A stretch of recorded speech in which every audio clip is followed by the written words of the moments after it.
Deməli, birinci mövzumuz atom və nüvə fizikasıdır. Atom və nüvə fizikası. Ümumiyyətlə dedik ki, atom haqqında ilk təsəvvürləri müxtəlif alimlər öz dövrlərində müəyyən fikirlər irəli sürmüşdür. Birincisi Thomson modeli, atomun Thomson modeli var. Thomson modeli. Thomson nə deyir? Deyir ki, atom daxilində müsbət və mənfi yüklərlə eyni şəkildə, bərabər şəkildə paylanır. Müsbət və mənfi yüklər atomun daxilində yerləşir, belə deyilir. Bax, bu şəkildə. Sanki kişmişli pudingə bənzəyir. Thomsonun öz fikridir. Sonralar müəyyən müddətdən sonra Rutherford bu təcrübəni yoxlayır. Rutherford bu təcrübəni yoxlayır və müəyyən olunur ki, xeyr, bu şəkildə deyil.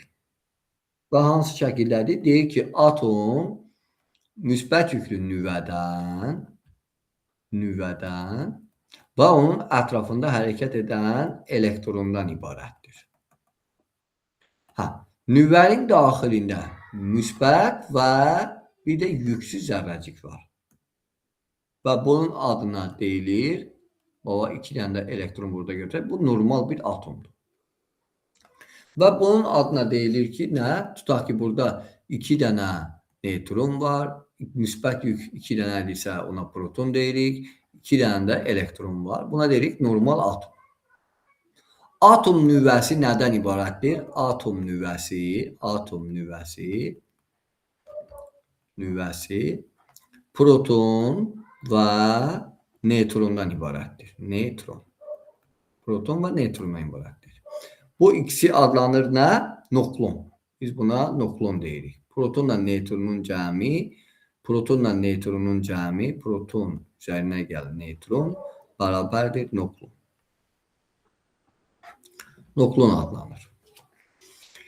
Sonralar həmin dövrdə dedik ki, Maxwell'in tapdığı yüklü zərrəciklər elektromaqnit şüaları buraxır özündən, Sadəcə Rutherford bunu təsdiq edə bilmir. Yəni, nüvənin ətrafında elektronlar dövr etdikcə gəlib nüvənin səthinə düşür deyir, məhv olmalıdır. Və belə bir halda mövcud olmadığından bunu sübut edə bilmir. Yəni, Rutherford bu hadisəni sübut edə bilmir və bu hadisəni davamını gətirən alim Niels Bohr. Bu hadisəni öyrənmək üçün 2 dənə postulat irəli sürür. Əslində 3-dür. 3 dənə postulatı var deyirik. Bohrun 3 dənə postulatı. Yəni sonradan da 3-cü postulatda biz deyərik. Birinci postulat belədir. Deyir ki, ümumiyyətlə atom həmişə stasionar halda yaşamaq istəyir. Yəni biz ona deyirik ki, energetik səviyyə. Energetik səviyyədə yaşamaq istəyir. Yəni belə deyək də, bax, bir müsbət nüvə var, bunun ətrafında elektron özü üçün dövr edir. Bax,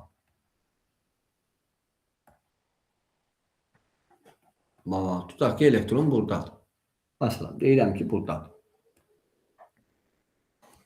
Elə burada da qalmaq istəyir. Fərz eləyək ki, elektron buradadır. Bunun ətrafında fırlanacaq. Buna deyirik stasionar hal. Yəni, nə bu aşağı gedəcək, nə də yuxarı gedəcək. Atom həmişə özünü stasionar halda olmasını istəyir.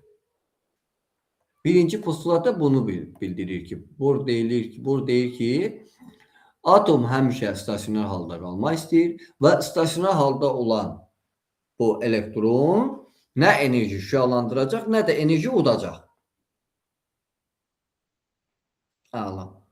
Bu oldu birinci postulat. İkinci postulatta deyilir ki, ha, bu elektron eğer aşağı seviyeye düşerse burada artık şüalanma baş verer. Yox, əgər yuxarı gedərsə, bu zaman udulma baş verər. Deməli, atom o zaman enerji şüalandırar və udar ki, bir energetik səviyyədən digər energetik səviyyəyə keçsin. Biz bu energetik səviyyəni hidrogen atomu üçün göstərərik. Orada tam doğru, dəqiq başa düşərsiniz. Buraya qədər aydın oldu mu? Yəni, bu tutaq ki, deyirəm ki, bu M səviyyəsidir, bu da N səviyyəsidir. M-dən N-ə keçdi. Və ya M-dən bu tərəfə keçdi, K-ya keçdi. Fərqi yoxdur. Aha. Bu zaman deyir ki, atom enerji şüalandıracaq və ya enerji udacaq. Yəni, atomun enerjisi artıq dəyişəcək. Düzdür, yəni şüalandırdığı enerji qiymətə malik olacaq. Nə qədər qiymətə malik olacaq, onu da biz deyərik. Üçüncü postulat da deyilir ki, hidrogen atomunun iyonlaşma enerjisinin sayəsində tezlikli postulattır. Üçüncü postulat. Onu da indi məsələləri yazarkən, bəzi hadisələri deyərkən, tanış ola bəzi hadisələrdən onu da deyərik. Üçüncü postulatda deyərik. Deməli, əlimizdə olan nədir? Birinci postulat. Birinci postulatda deyilir ki, atom eyni səviyyədə olarsa, bir energetik səviyyədə olarsa və nə enerji şüalandıracaq, nə də enerji udacaq. İkinci postulatda odur ki, bir energetik səviyyədən digər energetik səviyyəyə keçdikdə enerji şüalandırar və udar. Aha. Hidrogen atomunun, inşallah baxın, hidrogen atomunun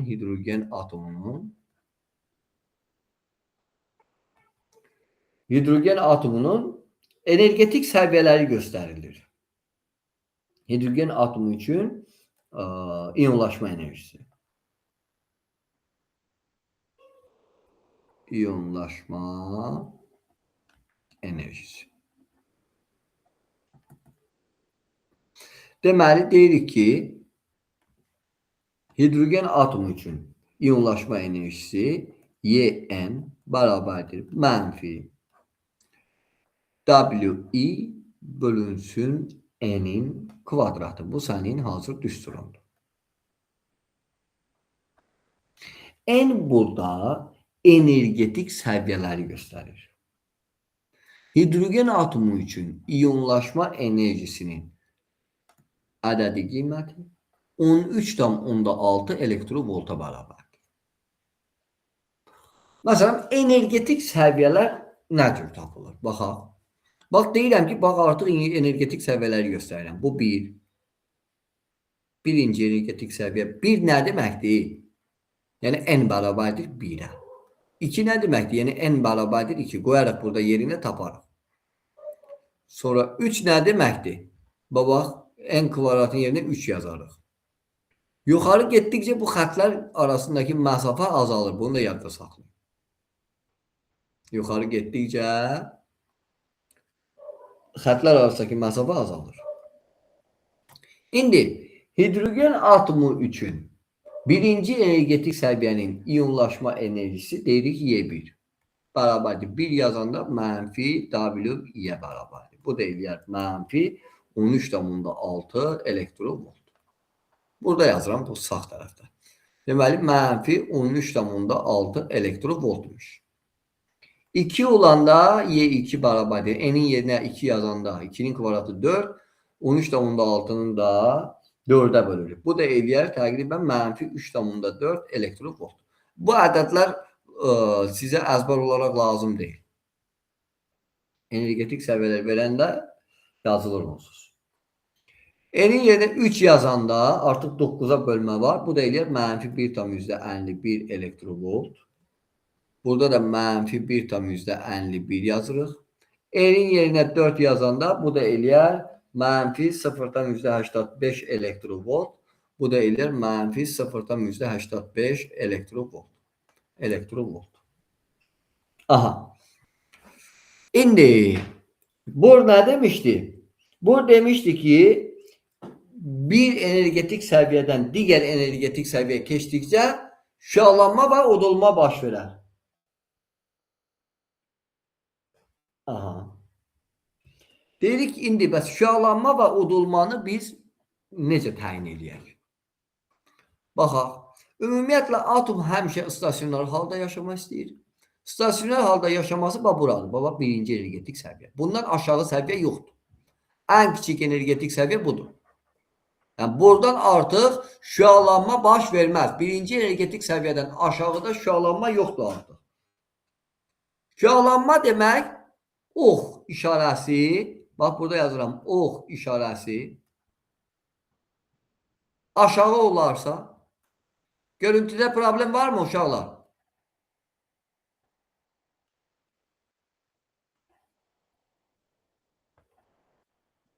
Ha, uşaqlar, görüntüdə problem var mı? Xeyr, müəllim, problem yoxdur. Şüalanmadır. Deməli, ox işarəsi aşağı olarsa buna deyirik şüalanma. Aha. Ox işarəsi yuxarı olarsa buna deyirik nə? Udulma. Udulma. Allah. İndi dedik ki, bir energetik səviyyədən digər energetik səviyyəyə keçdikdə, bəs bu enerjinin düsturunu necə tapırıq? Məsələn, deyirəm ki,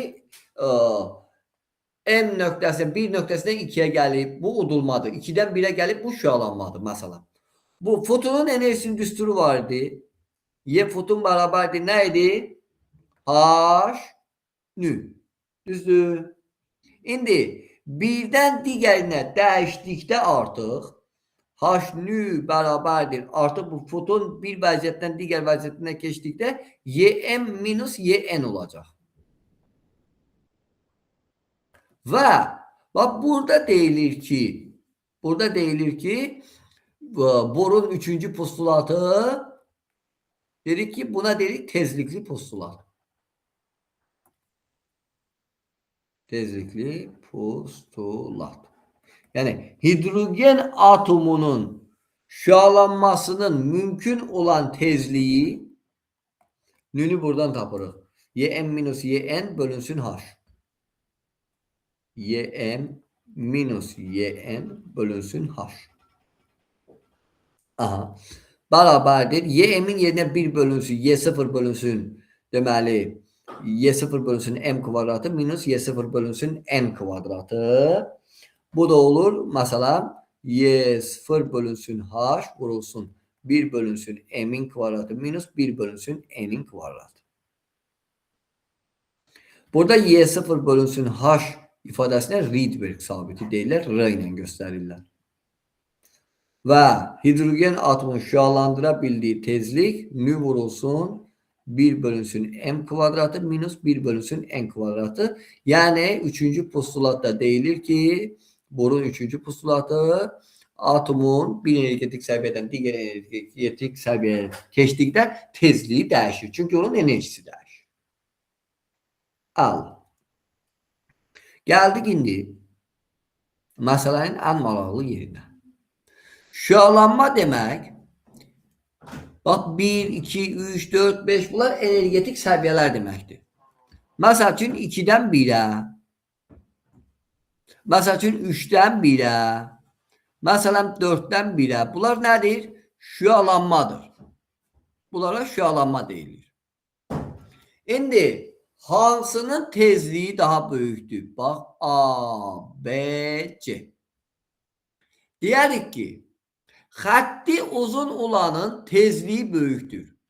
Yəni, deyərəm ki, nü C böyükdür nü B böyükdür nü A. Ancaq bu nəyə aiddir? Şüalanmaya aiddir. Udulma üçün başqa olar. Udulma üçün ox yuxarı olmalıdır. Sonra, əgər tezlik belədirsə, enerjisi də belədir. Çünki Y foton bərabərdir H nüdür. Nü YC böyükdür YB böyükdür YA. Əgər enerjisi də belədirsə, impulsu da belədir. PC böyükdür PB böyükdür PA. Aha. Onda dalğa uzunluğu bunun tam əksi olar. Deyərik ki, uzun xəttin tezliyi, yəni şüalanma tezliyi daha çoxdur. Qısa xəttin dalğa uzunluğu çoxdur.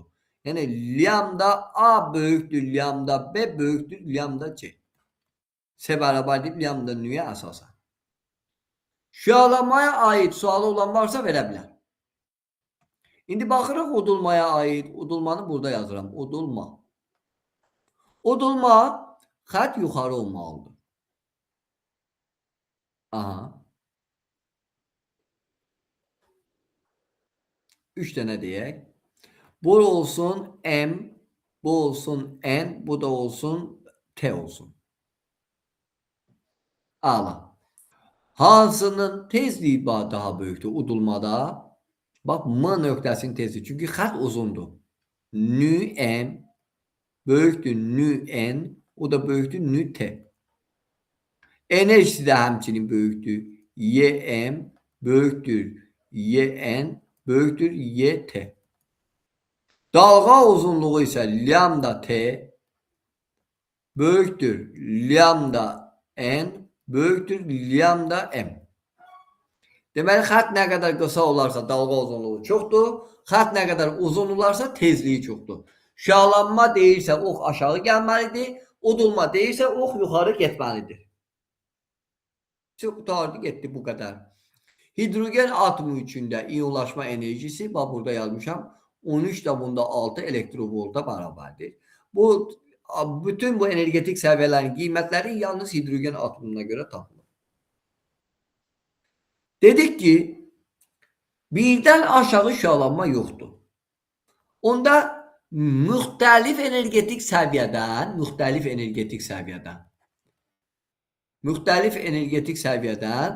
şüalanma var və bu şüalanmaların hərəsinin adları var. Onda bunları qeyd edək.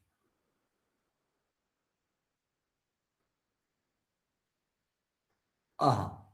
Məsələn, deyirəm ki, 1, 2, 3, 4, 5, 6. İstənilən energetik səviyyədən birinci energetik səviyyəyə düşürüksə, atom istənilən energetik səviyyədən birinci energetik səviyyəyə düşürsə, bu zaman, yəni burada yazırıq ki, n bərabərdir yalnız 1-ə düşmək varsa, bu zaman ultra bənövşəyi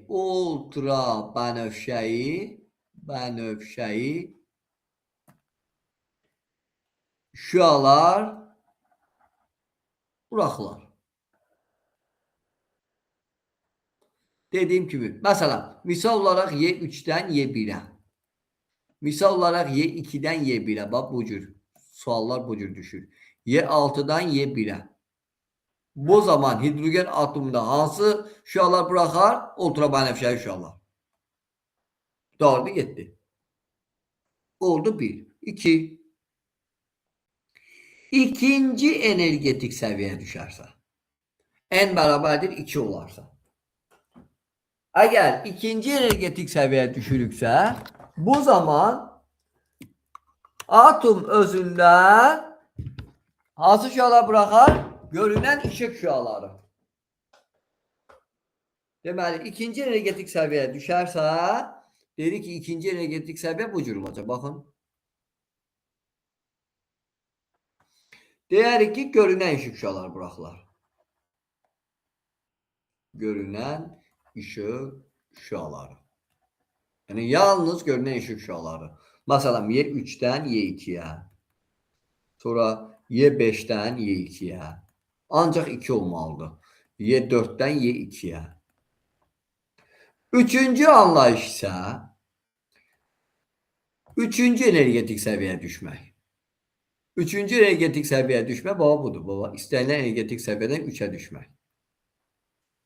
Aha. Yəni, bu zaman hansı şüalar buraxılar? Deyərik ki, infraqırmızı. İnfraqırmızı şüalar buraxılar.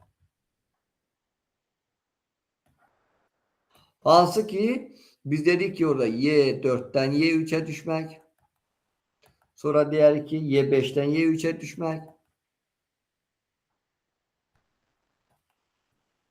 Y6'dan Y3'e düşmek. Ha, bunların da hərəsini, mesela birinci energetik səviyyəyə düşmək deyilir Lyman seriyası.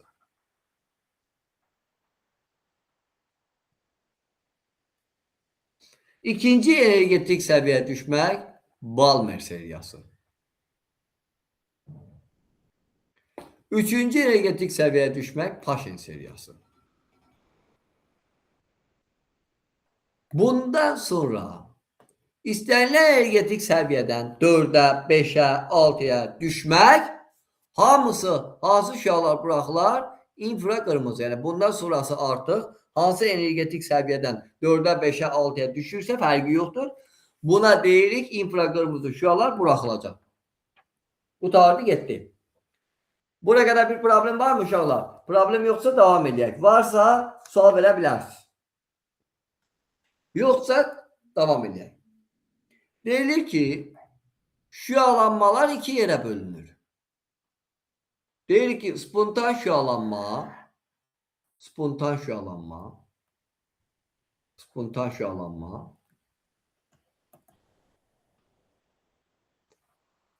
bir de var məcburi şüalanma.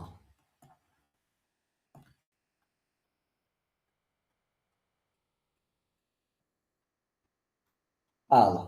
Ümumiyyətlə, atom həmişə dedik ki, harada yaşamaq istəyir? Birinci energetik səviyyədə yaşamaq istəyir. Əla. Əgər bir energetik səviyyədən digər energetik səviyyəyə öz başına yerini dəyişirsə, şüalanırsa, öz başına. Yəni xarici təsir yoxdur. Xarici təsir olmazsa, bax bunu yazırıq burada. Xarici təsir olmasa, atom öz başına şüalanarsa,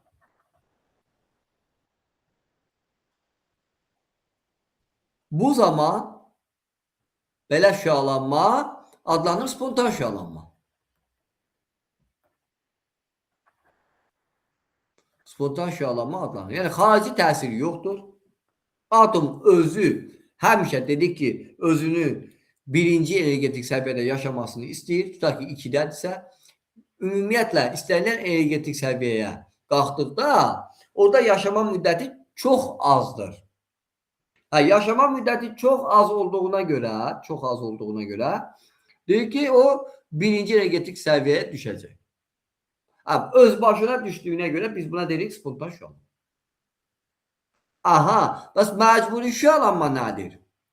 Deyilir ki, bax lazer, yaqut lazerin iş prinsipi məcburi şüalanmaya əsaslanır. Elə birbaşa deyirik bunu, bir dəfəlik deyək. Yaqut lazerin iş prinsipi nədir? Əla. Yaqut lazerin iş prinsipini yazır. Xaricdən təsir göstərilir və xaricdən təsir nəticəsində atom birinci energetik səviyyədən üçüncü energetik səviyyəyə qədər qalxır. Burada yaşama müddəti çox azdır. 3-də yaşama müddəti. Ona görə də ikinci energetik səviyyəyə düşəcək. Bax, şüalanmır burada. 3-dən 2-yə keçidi sistemi şüalanması 3-dən 2-yə keçid hissəsi öz başına şüalanmadır. 1-dən 3-ə qədər biz xarici təsir göstərdik. 1-dən 3-ə qədər enerji verdik sanki. 3-də yaşama müddəti azdır. Öz enerjinin bir hissəsini 3-cü energetik səviyyənin kristal qəfəsinə verəcək.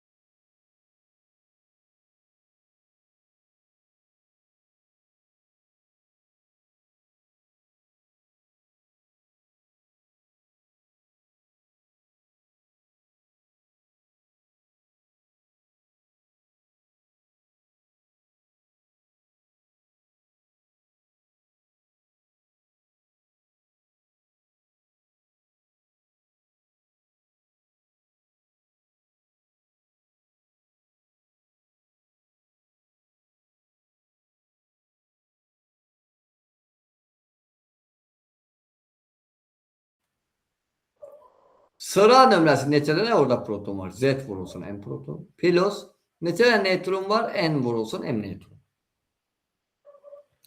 Aha. Bax bu cəm həmişə atom nüvəsinin, atom nüvəsinin kütləsi kiçik olar ayrı-ayrı protonların sayı ilə neytronların sayının cəmini. Bu sənin qaydan. Nüvənin bütövlükdə kütləsi ayrı-ayrılıqda protonların sayı ilə kütləsinin hasilinin cəmi neytronların sayı ilə kütləsinin hasilinin cəminə həmişə kiçikdir. Və bu zaman deyilir ki, burada bir kütlə defekti baş verir. Kütlə defekti. Kütlə defekti delta M kimi göstərilir. Və kütlə defektinin düsturu böyükdən kiçik çıxırıqda Z vurulsun M proton üzərinə gəl, N vurulsun M neutron çıxılsın nüvənin özünün kütləsi. Buna dedik ki, kütlə defekti. Onda nüvəni ayrı-ayrı nukleonlara ayırmaq üçün lazım olan enerjiyə nüvənin rabitə enerjisi deyilir. Hansı ki, biz buna deyirik Y bərabərdir delta M vurulsun C kvadrat. Nüvəni ayrı-ayrı nukleonlara ayırmaq üçün lazım olan enerjiyə biz deyirik nə? Rabitə enerjisi. Bax, rabitə enerjisi. Onda rabitə enerjisinin düsturu var. Y rabitə bərabərdir delta M vurulsun C kvadratı. Yəni Z vurulsun M proton üzərinə gəl. N vurulsun M neutron çıxılsın M nüvənin kütləsi vurulsun C'nin kvadratı. İşığın vakuumda yayılma sürətidir C kvadratı. Rabitə enerjisinin vahidi uşaqlar 1 mega elektrovoltdur. 1 mega elektrovolt. Bak bunun da ədədi qiyməti mega 10 üstü 6, bu da 10 üstü mənfi 19, 1,6 vurulsun 10 üstü mənfi 13 joule eləyər. Yəni volt vurulsun kulun joule eləyər. Nüvənin bir nukleona düşən rabitə enerjisi xüsusi rabitə enerjisi adlanır. Nüvənin bir nukleona düşən enerjisi xüsusi rabitə enerjisi adlanır. Və xüsusi rabitə enerjisinin düsturu Y rabitə bölünsün A. A burada dedik ki nukleonlar sayıdır. Yəni kütlə ədədi, nukleonların sayı.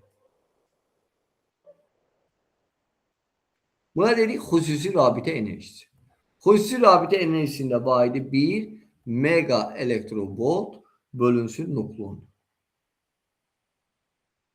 Xüsusi rabitə enerjisində vahidi. Bu da oldu atom nüvəsinin kütlə ədədi və rabitə enerjisi və xüsusi rabitə enerjisi. Buraya qədər də sual yoxdursa, keçək digər anlayışlara. Digər anlayışlar nədir? Məsələn, dedik ki, şüalanmalara baxaq. Ümumiyyətlə, dedik ki, şüalanmalar 3 yerə ayrılacaq. Birincisi buradan başlayaq.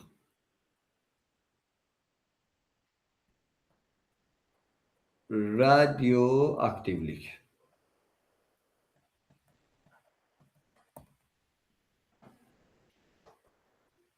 Dedik ki, radioaktivlik nədir? Atomların xarici təsirlər olmadan öz-özünə şüalanma hadisəsinə radioaktivlik deyəcək. Baş verən şüalanma isə radioaktiv şüalanma olur. Baxın, dedik ki, Atomların xarici təsirlər olmadan öz-özünə şüalanması hadisəsinə radioaktivlik deyilir. Baş verən şüalanma isə radioaktiv şüalanma adlanır. Radioaktiv şüalanmalar 3 yerə ayrılır. Alfa, beta və gamma. Biz şüalanma həm də çevrilmə deyirik və şüalanma və çevrilmə olaraq ikisini bir yerdə birbaşa deyib keçərik artıq digər düsturlara, digər anlayışlara. Ümumiyyətlə, radioaktiv elementlər var.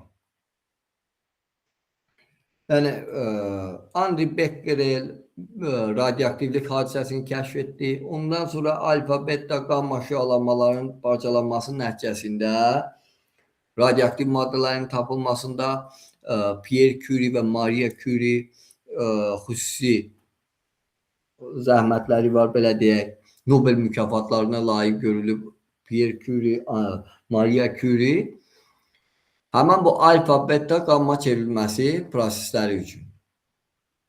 Dedik ki, indi radioaktiv elementlər hansıdır? Mendeleyev cədvəlində kütləsi 83-dən böyük olan bütün elementlər radioaktiv elementlər adlanır. İndi alfa şüalanma nə deməkdir? Və ya deyirik alfa çevrilmə.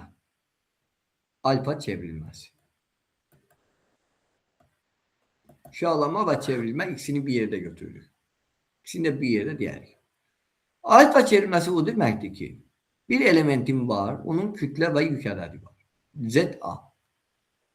Əgər alfa şüalanmasına məruz qalıbsa, parçalanıbsa alfa şüalanmasına, bu zaman həmin element Z minus 2 A minus 4 qədər yerini dəyişir. Yəni alınan element helium 2-4'dür. Deməli alfa şüalanması və ya alfa çevrilməsi necə yüklüdür? Müsbət yüklüdür.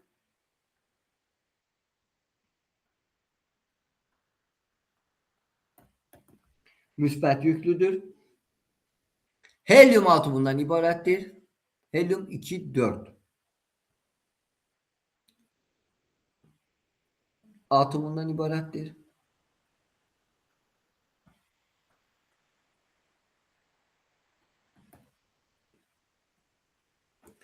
Yük ədədi 2, kütlə ədədi də 4'dür. Alfa şüaları kiçik nüfuz etmə qabiliyyətinə malikdir. Elektrik və maqnit sahəsində zəif meyl edir. Elektromaqnit dalğası deyil. Aha. Onda bax alfa şüalanması dedikdə, alfa çevrilməsi dedikdə alınan element nədir? Helium. Kütlə ədədi 4 vahid azalır. Protonların sayı da 2 vahid azalır. Bəs beta çevrilməsi. Aha. Beta çevrilməsi 2 yerə ayrılır. Beta mənfi. Beta mənfi demək artıq alınan element olacaq elektron. Mənfi 1, 0. Y elementi. Z plus sıra nömrəsi yerini dəyişəcək, kütlə ədədi yerində qalacaq. Deməli, beta mənfi demək, alınan element elektron deməkdir.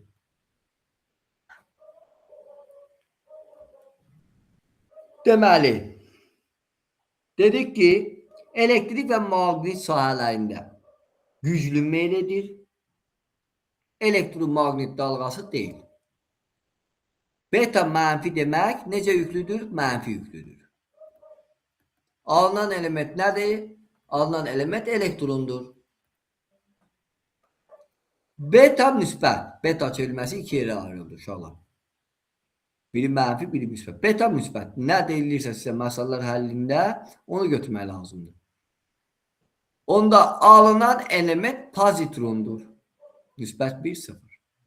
Onda sıra nömrəsi öz yerini 1 vahid azaldar, kütlə ədədi yerində qalır. Aha. Onda deyilir ki, bu zaman alınan element pozitrondur. Necə yüklüdür? Müsbət yüklüdür. Beta müsbət çünki deyil. Müsbət yüklüdür. Pozitronda elektronun antizərrəci uşağı. Üçüncüsü isə qamma çevrilməsi.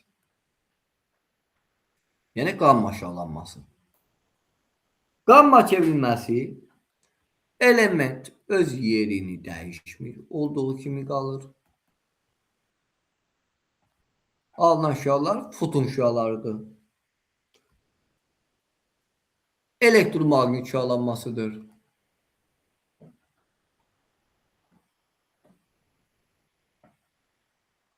Şüalanmasıdır. Çox böyük sürətlə yayılır. Elektromaqnit şüalanmasıdır. Nüfuz etmə qabiliyyəti də çox böyükdür. Bu da oldu çevrilmələr. İndi alfa, beta və qamma çevrilmələrini göstərdik. Ümumiyyətlə reaksiyalar zamanı yadda saxlayın. Kütlə ədədlərin saxlanması qanunudur. A3 plus A4. Sonra Z1 plus Z2 bərabərdir Z3 plus Z4. Bax, burada niyə deyirik ki Z minus 2 burada helium 2,4 alandır. Yəni bax, sol tərəfdə Z-dir. Sağ tərəfdə Z olmalıdır.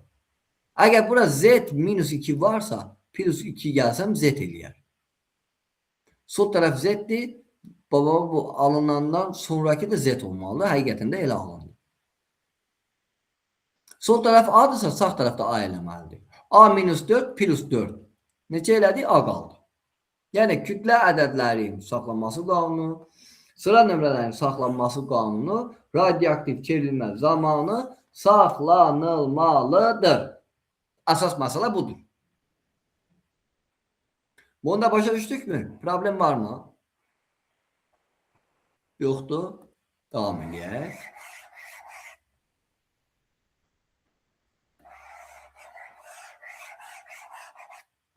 Keçirik indi düsturlara. Bunlar nüvə reaksiyaları zamanı istifadə elədiyimiz alfa, beta, qamma çevrilmələri idi.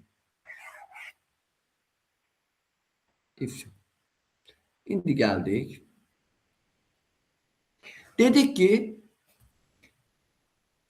hər hansı bir radioaktiv çevrilmə prosesi baş verir.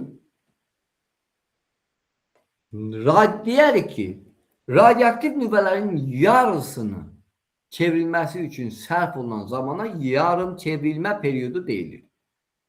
Bax, yarım çevrilmə periodu. Böyük T hərfi ilə işarə olunur. Bu aydı illərlə, aylarla, saatlarla, sutkalarla göstərilir. Yarım çevrilmə periodu böyük T hərfi ilə göstərilir.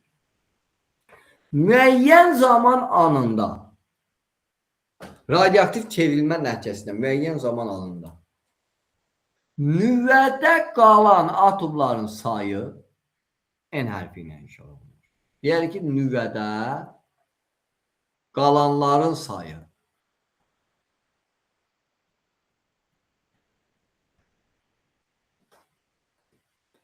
N0 başlanğıc nüvələrin sayı. Yəni başlanğıcda olan nüvələrin sayı.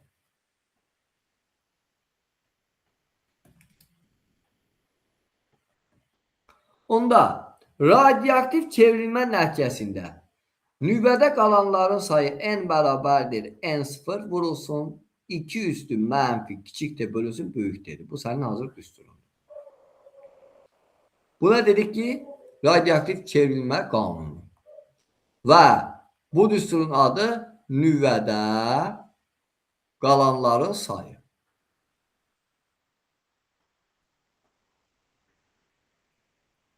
Onda deyərəm ki, N-lə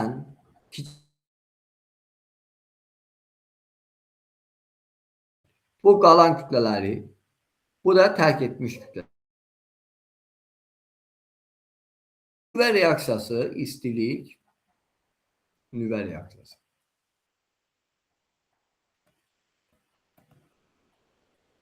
İstilik nüvə reaksiyası yadda saxlayın ki, yüngül elementlərin birləşməsi nəticəsində yaranır. Məsəl üçün, helyum 2-3, üzərinə gəl helyum, 2 dənə helyum 2-3. Alınan element helyum 2-4, yəni izotopu, üzərinə gəl 2 dənə hidrogen. Məsələn, deuterium deyirik də buna, H1-2. Üzərinə gəl, bu da tritiumdur, H1-3. Alınan element helyum 2-4. Aha. Helyum 2-4. Üzərinə gəl, burada 2, burada 5 dənədir. Nə çatmır? Bir dənə neutron çatmır. Məsələn, H1-2, üzərinə gəl H1-2. Alınan nə olacaq? H1-3. Üzərinə gəl, bir dənə proton. Niyə? 2, 4. 2 plus 2, 4 elədi. 3 plus 1, 4 elədi. 1 plus 1, 2. 1 plus 1, bu da 2. Bunlara dedik istilik nüvə reaksiyaları. Bəs zəncirvari nüvə reaksiyası nə deməkdir?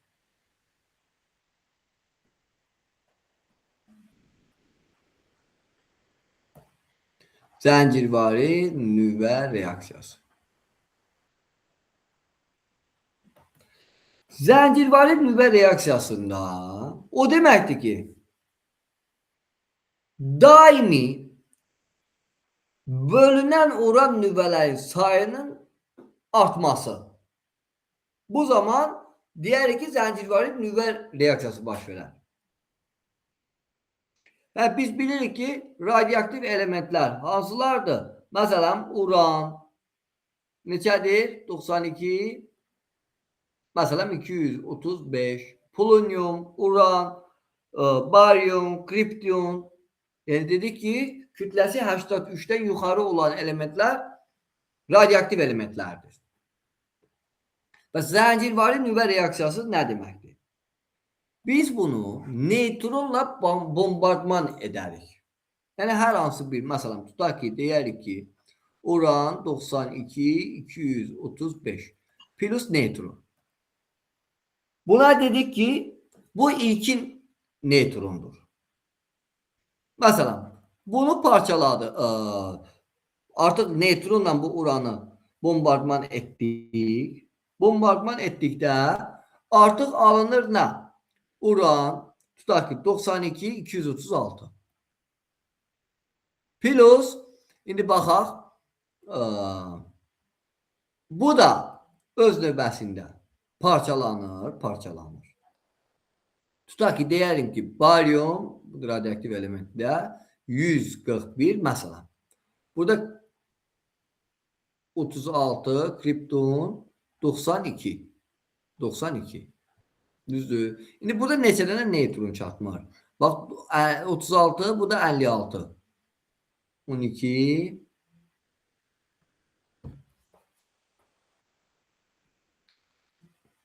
...92 elədi də, düzdür. Burada fərz eləyək ki, aha, bu 92, aha, bura bir dənə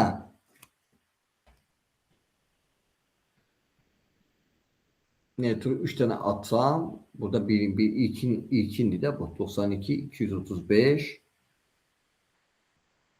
56 plus, neçə elədi bu? 36. Düzdür.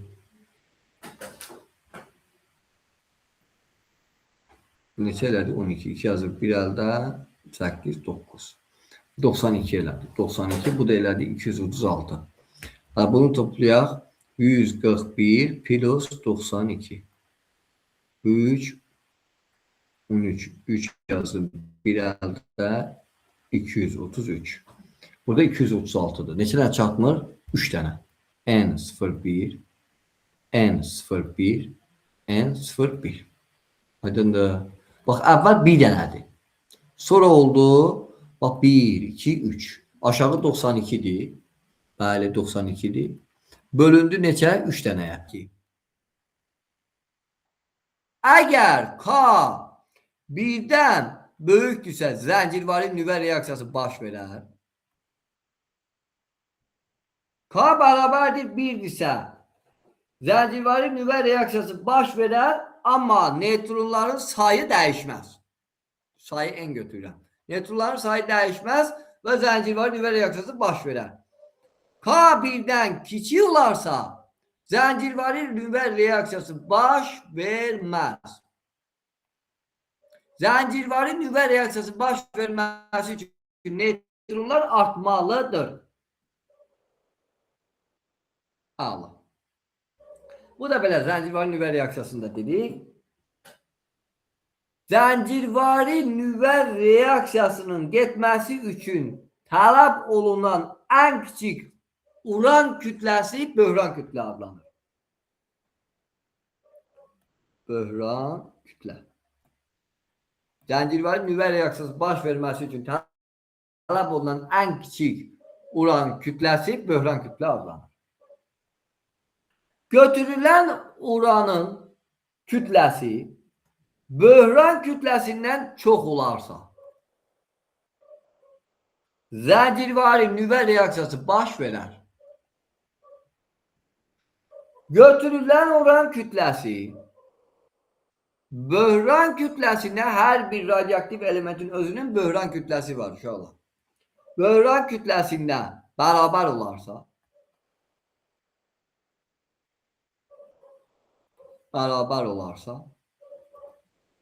onda bu zaman deyərik ki zəncirvari nüvə reaksiyası yenə baş verər. Bu zaman da baş verər.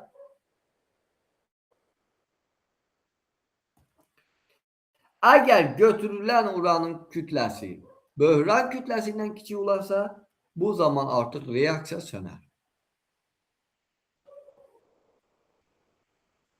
Buradakı kimi. Neytronlar artma amsalı birdən kiçik olanda reaksiya baş verməz. Bu da oldu radioaktiv elementlərin çevrilməsi və zəncirvari nüvə reaksiyası və istilik nüvə reaksiyalarının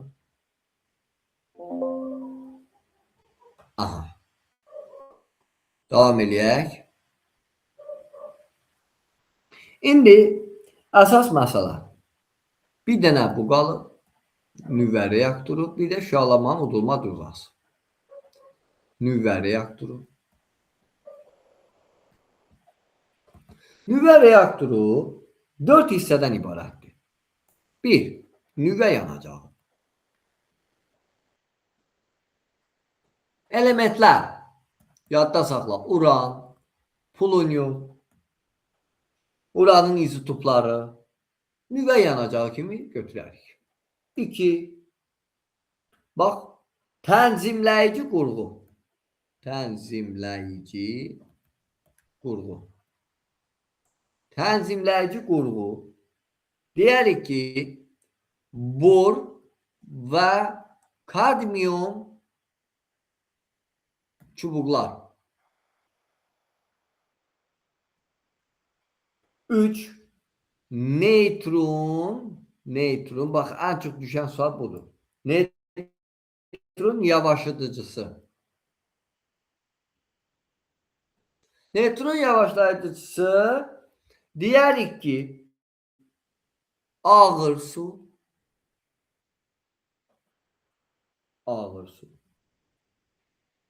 adi su, grafit. Bax, bunu əzbər öyrənmək lazım. Ağır su, adi su, grafit. Neytronları yavaşlatmaq üçün istifadə olunur. İstilik ötürücüsü.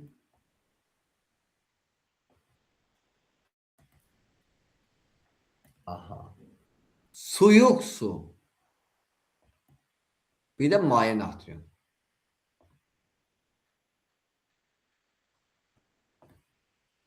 Deməli, nüvə reaktoru 4 hissədən ibarətdir. Nüvə yanacağı, tənzimləyici qurğu, neytronları yavaşlatmaq, istilik ötürücüsü. Yanacaq kimi elementlər, tənzimləyici kimi bor və kadmium çubuqlar tənzimləmək üçün istifadə olunur. Neytronları yavaşlatmaq, ağır su, adi su və grafit, istilik ötürücüsü isə suyuq su və maye natrium.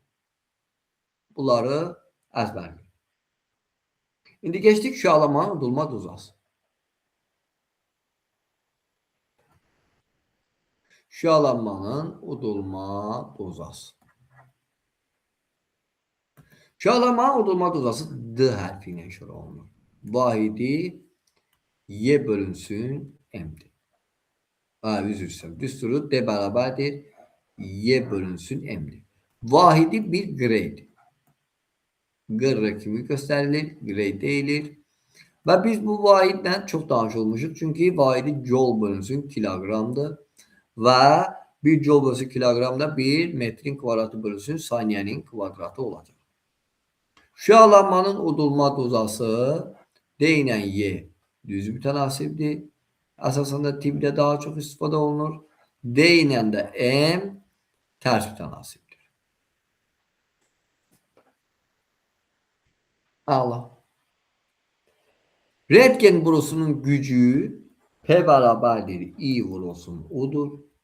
Və röntgen borusunun faydalı iş əmsalı deyərik ki A faydalı bölünsün A tam vurulsun 100% olduğundan röntgen borusundan söhbət gedir. A faydalının yerinə yazarıq ki NH nü yəni Y putun bölünsün P vurulsun T. Bərabərdir NHS bölünsün lambda vurulsun P vuraq T. Və ya P'nin yerinə IU yaza bilərəm. NH nü P'nin yerinə IUT yazarım. IUT. Faydalı iş əmsalının düsturları. Röntgen borusunun faydalı iş əmsalının düsturları. Şöyle bu dərsə aid sualı olan var mı? Ümumiyyətlə nüvə, atom və nüvə fizikasına aid. Hamısını dedik. Yaddan çıxan bir şey zənnimcə qalmadı.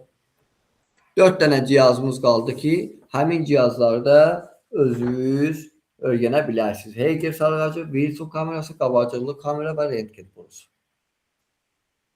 Sualınız var mı uşaqlar? Bura qədər dərsiniz. Bir sualınız var mı? Ha uşaqlar. Olduğunda dərsimiz bura qədər. Özünüzə yaxşı baxın.